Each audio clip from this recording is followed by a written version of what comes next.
Welcome to the Knightwatch. Today, the king has passed judgment upon Another World, a 2025 Hong Kong animation production. Will his verdict weaken the hollowing that threatens our world, or will the curse hold fast? Let's find out. Another World follows a spirit guide whose entire existence is built around one quiet duty: guiding the dead toward reincarnation. That routine shatters the moment he meets a young girl consumed by rage so intense it threatens to twist her into something inhuman. Saving her becomes more than a mission. It becomes a confrontation with emotions he has spent an eternity observing, but never truly understanding. What begins as a journey through the afterlife slowly turns into something far more intimate. A fragile meditation on anger, compassion, grief, and the painful question of what it means to feel alive. And while these are grand, philosophical questions told through a beautiful medium like hand-drawn animation, something seen less and less these days, the king found himself pulled toward the animation, but not the story. Unfortunately for Another World, there is one offense the throne cannot easily forgive: boredom. With the tale now behind us, we turn to the king's judgment, rendered through his chosen marks. Directing. The directing gives Another World a striking sense of visual confidence. The afterlife is not treated as a backdrop for spectacle, but as a living, breathing space with its own quiet rules and emotional weight.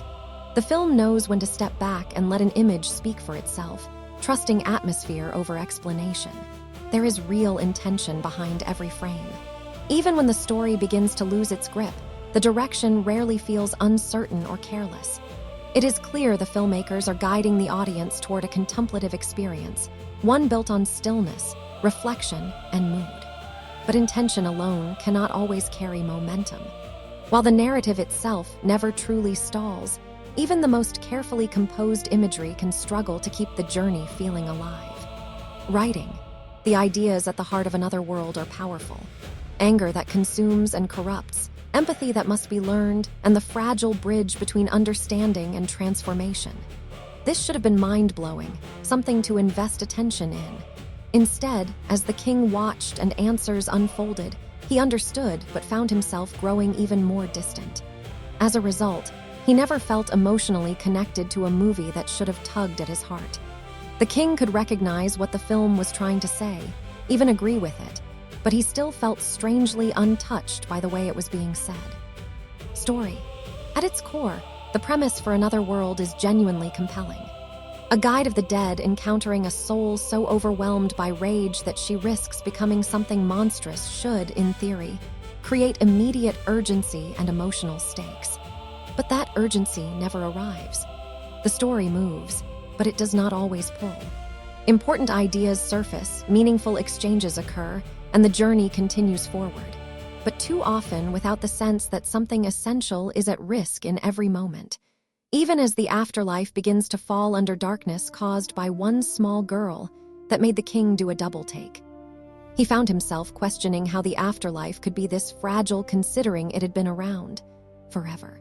For a story built around ferrying souls to their next reincarnation, it makes you wonder how many times the afterlife had almost collapsed before this. Casting. While the story may make the king question things plot-wise, he feels the casting fits the world with quiet precision. The voices feel at home in this spiritual landscape, grounding an otherwise abstract setting in something recognizably human. Even when the script does not give them much to work with, the performers bring a sense of authenticity that helps preserve the film's emotional intent. It is difficult to imagine a better-suited ensemble for this material. Acting. The performances carry the film's emotional weight. Grief, anger, confusion, and compassion are all handled with a careful balance that avoids excess while still feeling sincere. The actors never push the emotion beyond what the story can support, and that discipline helps keep the film from tipping into melodrama. When the film does allow itself moments of intensity, the performances rise to meet them. So, the emotional gap the king felt in the movie was never caused by a lack of effort from the cast. Characters. At a conceptual level, the central pairing works beautifully. Gyudo exists to guide souls beyond emotion, while Ying is defined entirely by it. That contrast gives their relationship a clear thematic shape. almost like two opposing forces slowly learning to understand one another. The king understood them. He appreciated what they represented, but understanding did not always translate into emotional attachment.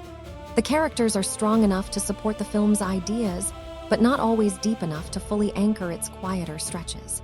And don't even get the king started on the goddess, who was basically the cause of every mishap in the movie. Without her stupidity, things might have gone better. Goddess, indeed. Environment. This is where another world becomes unforgettable.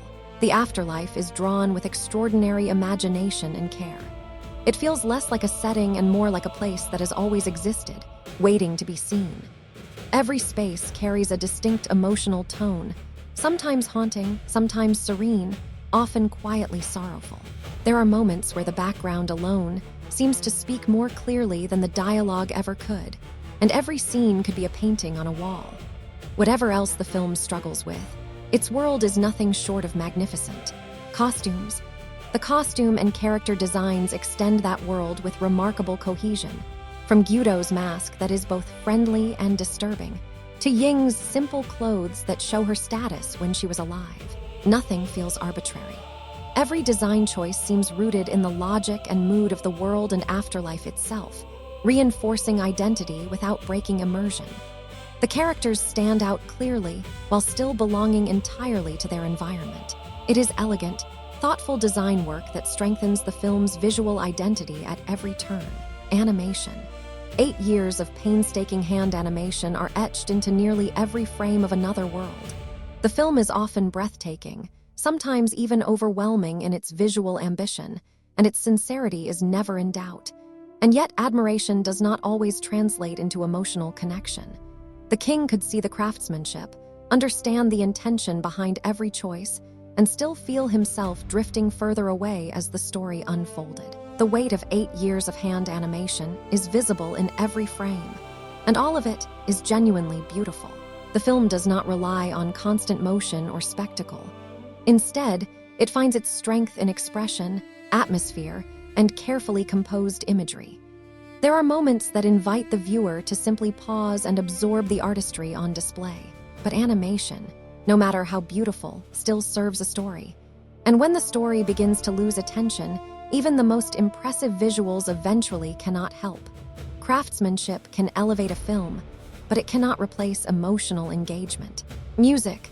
The film's composer understands exactly what the film is trying to be. It does not force excitement where none exists. Instead, it leans into melancholy, reflection, and quiet emotional undercurrents. It supports the spiritual tone without overwhelming it, allowing silence and sound to coexist naturally. The result is a soundtrack that consistently enhances the atmosphere without ever demanding attention. Sound design. The sound design gives the afterlife a tangible presence. Subtle ambient details help ground the surreal environments, while quieter moments are handled with restraint and care. The film understands when to let silence breathe and when to gently fill it. It is polished, thoughtful work that reinforces the world without distracting from it. Film editing. This is where Another World drove the king slightly crazy. The story was told completely out of order, which is fine for a lot of films. But for this one, the king had no idea of what was happening until 3/4 of the way through. The movie had 4 seemingly separate storylines that eventually got sorted out, but even the sorting was messy near the end. And there was never an aha moment, just a, oh, that's what's going on. Really? Ooh, okay. The king wanted to enjoy the reveal. He just didn't. Pacing. This is where the experience begins to lose its grip. For a film that actually had a lot happening and had 0 dull spots, it moved at the speed of a glacier. There were parts where it had some excitement, and even the slower parts never lasted more than a couple of minutes, just long enough to expand the lore. But the king started tapping his fingers a lot, especially near the end. Another World was 1 hour and 51 minutes. It might have been better served at 1 hour and 30 minutes. Enjoyment.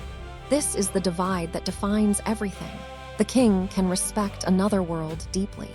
He can admire its artistry, recognize its ambition, and appreciate the sincerity behind its message. He can even acknowledge its beauty without hesitation, but he did not enjoy it. Cinema is not only craft, it is experience. And over time, another world became something observed rather than felt, appreciated rather than lived. For this throne, boredom is not a minor flaw. It is a breaking point, the gravest of movie sins. Rewatch. The king loves movies he wants to return to. He adores movies he can't wait to watch again. Give him a movie whose world he wants to inhabit, and he will return to it again and again and again. He never wishes to see another world again, let alone consider being a part of it. He knows the creators, writers, directors, producers felt they had a movie everyone would love. Most filmmakers feel that way. No one sets out to make a bad movie, but this one did not connect with the king except in small ways, which is sad because he wanted to see a masterpiece. Some may think Another World was the greatest movie ever made. Do not let the king's decision persuade you from thinking that. It just was not for him.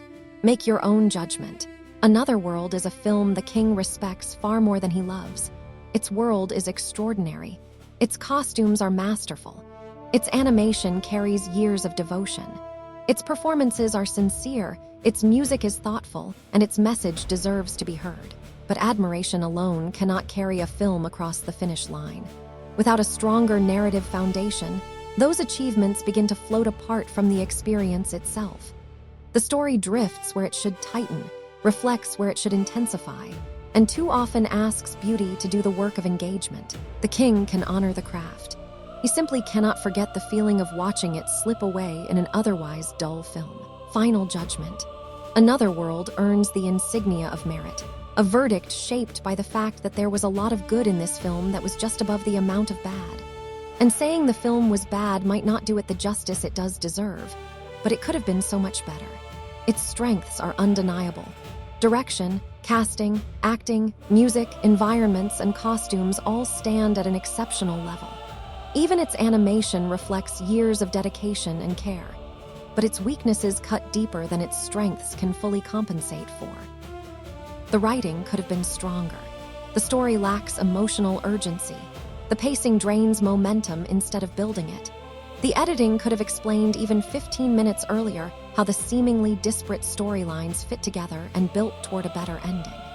And with this judgment, the hollowing once again miraculously recedes.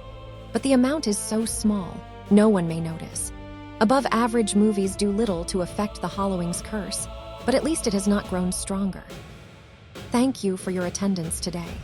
Until the Knightwatch brings the next film before the king, this judgment stands. If you wish to join the Knightwatch, like this judgment, subscribe to the order to be summoned when the next film is brought before the king, and leave a comment so the king may know his verdict has been heard. Every watcher helps us break the hollowing's curse.